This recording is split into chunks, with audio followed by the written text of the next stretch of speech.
Hey, what's going on, you guys? It's Toby's Talk Show, and today we will actually be going through and talking about every single NBA trade that has gone down during today's NBA trade deadline. So right now it's 3:18. There may be some trades still happening, even though the deadline's at 3. If they still are on hold by the NBA, I know it sounds weird, but that's actually what happens. They call the NBA, let them know.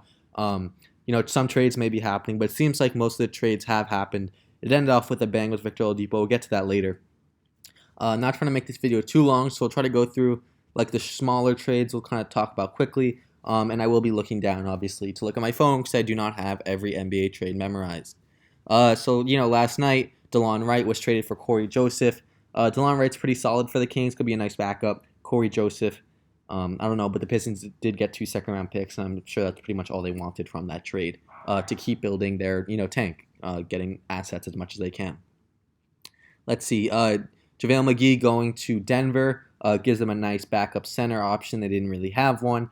And now you could play someone for Jokic, especially if you need some defense. You could even slide Jokic to the 4 if you want to get scary with it to have a nice perimeter or a rim protector. The big trade that happened this morning was Nikola Vucevic to the Bulls. That was pretty unexpected. I felt like everyone knew, all right, Gordon, Fournier, they were both going to be gone. Maybe they would kept Vucevic, but it seems like Magic is all out. They're going to tank finally. They've always been like that 8 seed for the past 5 years, like kind of in like, we're all right. We're not good enough to be a lottery team, but we're not good enough to be a contender. And they're finally like, you know what? It's time to step back. We have a nice young core. And they traded Vucevic for 2 firsts and Wendell Carter Jr. Honestly, not a really bad trade in my opinion for the Bulls. Gives them another all-star, makes them contenders in the East. They're not going to go anywhere. But they could now be like a 5-6 seed in the East. Makes them going to 2 all-stars, so that's very nice for them. And then we have, let's see, what other things do we have here? Evan Fournier to the Celtics. Like I said, that everyone those, at least Fournier and Gordon were gonna go. Vucevic was the first to go, and Fournier goes next. 2 second-round picks. Like I said, they're in tank mode, trying to get as many assets as they can. I thought they could have got maybe even a first. Honestly, Fournier is really good. Had 20 points per game this year on efficient shooting, but no, 2 second-round picks. And then Aaron Gordon went to Denver to kind of give them a better 4 spot. Paul Millsap was there, but he wasn't doing much. Gary Harris is there. He was there. Now he was traded for Gordon with R.J. Hampton and a first. Again, Magic, they get R.J. Hampton and a first. Good for them. Gary Harris, whatever, he's been hurt, hasn't played up to his expectations. And for the Nuggets, they get an upgrade at power forward to keep contending. So good for both of them. Troy Brown and Mo Wagner for Daniel Gafford, Chandler Hutchinson. I feel like those guys are all right players. I don't know. I mean, Daniel Gafford has a lot of potential. Mo Wagner still has potential. So we'll see how those two end up on new teams. Maybe they just need a new scenery. And let's see, Bajinka to the Heat. He's a solid, shooter. Gives them more offense, I would say. And let's see here. There's a 3-team trade. George Hill to Philly. He could be a nice backup point guard for them. The big trade after that was Toronto received Norman Powell. Toronto traded Norman Powell for Gary Harris or Rodney Hood.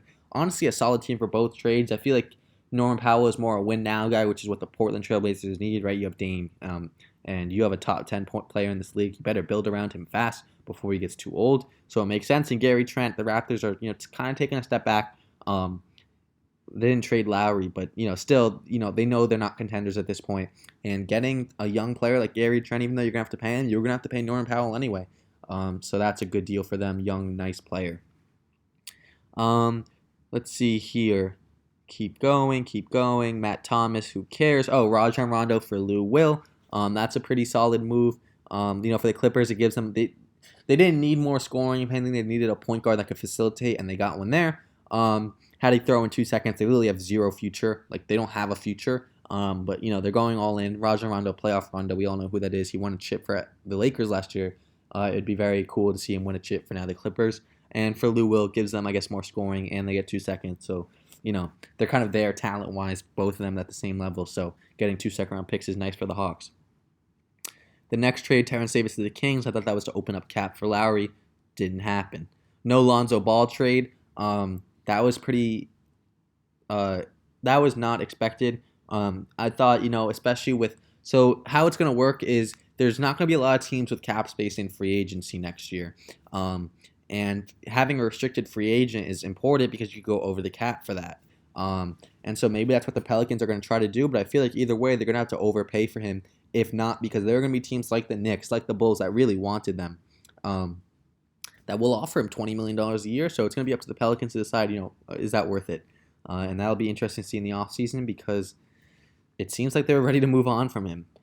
Houston is trading Victor Oladipo to Miami. That is the final bomb by Woj. Woj killed Shams today. It was pretty impressive, but got all the news out quicker, most of them. But Victor Oladipo to Miami for literally nothing. It was Avery Bradley, Kelly Olynyk, and like a pick swap. Houston, what are you doing? What are you doing? Why wouldn't you just keep Karis LeVert? I said it right, and I think I talked about it in my channel. So if you could go back and go to, when was that trade? That was before the season, right? I guess. I don't really remember. But if you went back to the video, I literally said, dude, you have a younger, better player at this point in Karis LeVert. Why are you trading him for an older guy that doesn't even want to be there? So they basically traded Karis LeVert for Avery Bradley and Kelly Olynyk.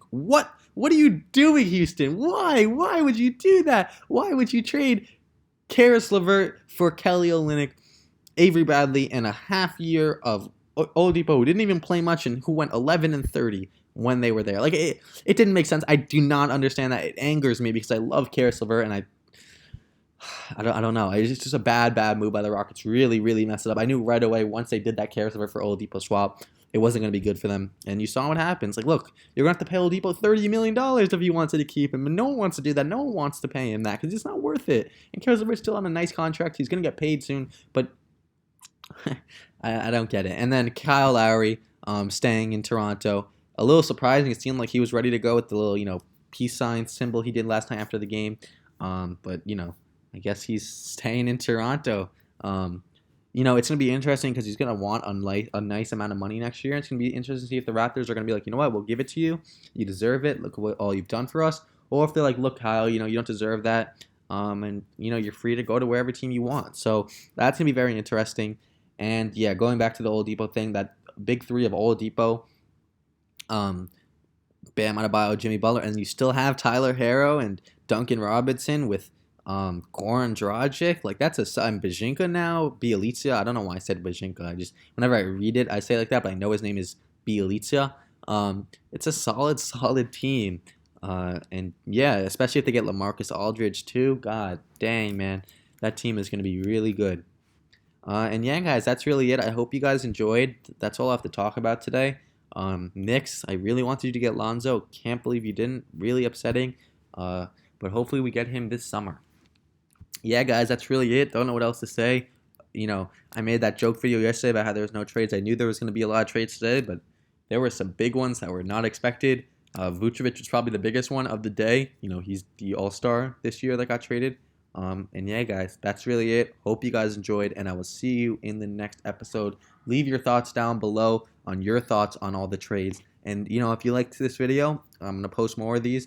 NBA, NFL, I post all different types of videos, so make sure to leave a like and subscribe if you enjoyed. All right, guys, I'm going to go. Have a good one. Bye, guys.